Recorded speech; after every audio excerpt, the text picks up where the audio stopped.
Ah, ok. Alguém quer fazer pergunta para o Shoaib, que aproveitar a presença dele aqui? Cláudia. I have a technical question. How do you get your iPhone unique visitor data? Yeah. So, you know why I actually feel confident about presenting our iPhone uniques, I mean, as compared to our WAP and non-iPhone uniques, for one reason in particular. So, with iPhone, every single device has a unique identifier. It's a UDID, right? And since the bulk of our traffic is actually originating from applications, so not necessarily just websites or websites on iPhone, but from native applications, the publisher is passing the UDID with each ad request. So we have like a precise, unique count of exactly how many users we show our ads to on any one day, week, or month. So basically, it's generated from your application traffic and not necessarily your mobile site traffic. Exactly. So I think we're actually underestimating our reach, because so there is iPhone web traffic in Brazil that we're receiving that we don't have an accurate or as accurate of a way of counting those uniques. So that's not included in there. Exactly. Exactly. Yep. And generally, as a principle, I mean, I don't want to say as a principle, but independently verified, we estimate that we reach around 40 to 50% of all iPhone and iPod Touch users globally each month. Just some more details. Which categories do you see more traffic? Yeah, so that's a good question.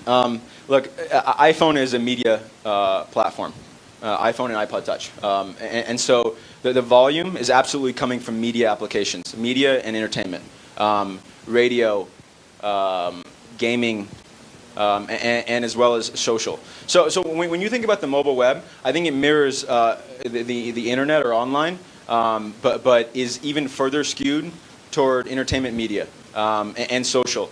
I would love to see this, but my guess is Orchid probably has more mobile web traffic than anyone else in Brazil, hands down. And Facebook's close behind, right? And both of those guys are not selling their inventory.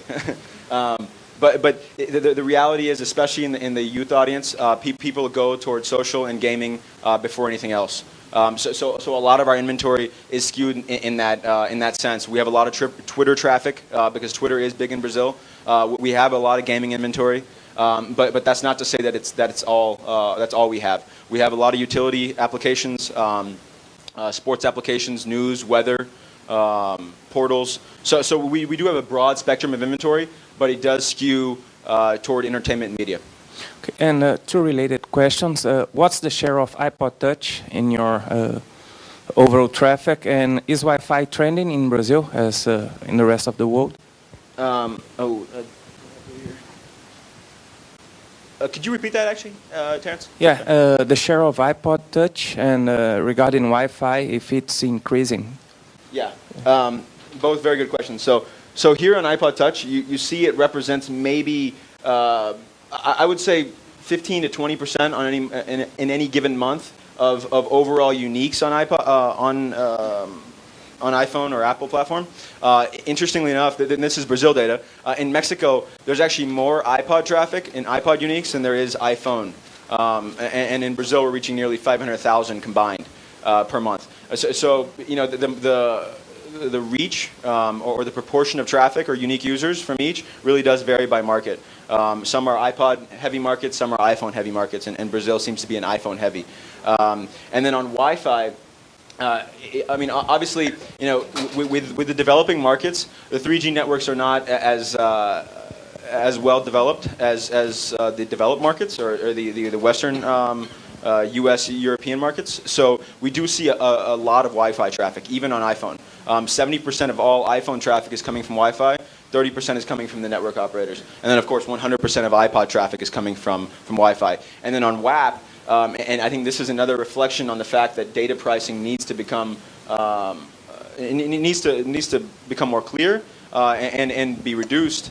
Almost 60 or 70% of all WAP traffic is coming from Wi-Fi. So people want to browse the mobile web, and they do so over Wi-Fi because I think the costs are prohibitive on the operators. Só complementando em português, ok? Uma coisa importante é que, obviamente, esses são os dados de acesso no touch, né, que o Wi-Fi é muito grande, mas o acesso ao Wi-Fi vai ser algo extremamente relevante para a popularização da internet móvel no Brasil, porque não adianta, 82% da base é de pré-pagos, gastam aí R$5, R$6 por mês e olhe lá. Então não adianta você ter plano de dados, a Vivo está aqui, já está com projetos de R$1,90 por dia, o plano de dados, quer dizer, já é um esforço muito grande, mas não tem jeito, você pode vender por 99 centavos de real, que vai ter gente que não vai, de qualquer maneira, acessar a internet móvel. E aí o Wi-Fi, não só no iPhone, né?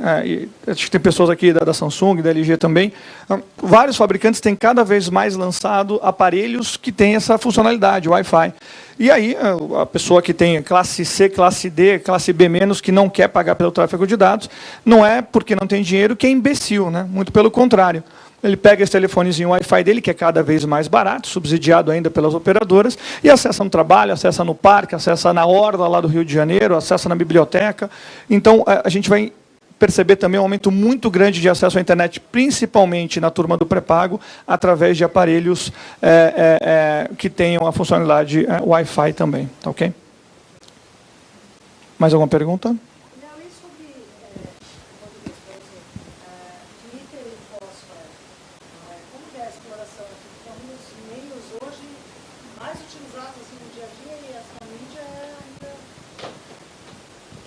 Olha, Twitter especificamente, o que nós temos feito, até também com o Shoaib e com algumas outras redes, é anúncio nos aplicativos, né? Então, por exemplo, quem tem BlackBerry deve usar provavelmente o Uber Twitter, que é o principal aplicativo que se usa. Então, ali já tem espaço comercializável. Quem tem iPhone, certamente usa lá o Ecophone, usa o Twitter, que lá também já tem possibilidade de publicidade. Então, nesses aplicativos, em dispositivos móveis, que a maioria das pessoas que acessa pelo celular prefere fazer isso através de um aplicativo e não através na internet móvel. Isso é muito interessante. E aí, sim, nesses aplicativos que você lê o Twitter em celulares, não só BlackBerry, não só iPhone, mas Nokia também, Samsung, Sony Ericsson, você tem essa possibilidade já de fazer esse anúncio. E Foursquare vai caminhar mais ou menos nesse sentido. Agora, acho que o senhor pode falar um pouco mais de outras formas de anunciar em Twitter, em Foursquare, sendo fora dos aplicativos ou não.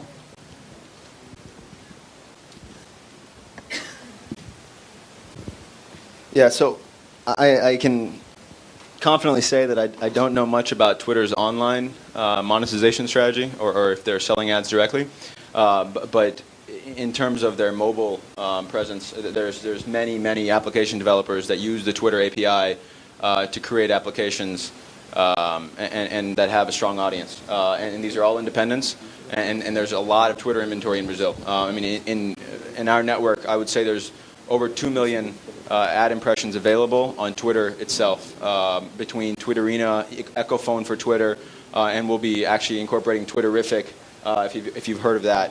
And those are all iPhone, of course. And just to give you sort of some foresight on where we're going with our app SDK, so we'll be actually supporting BlackBerry ads, or we'll be monetizing BlackBerry applications very shortly.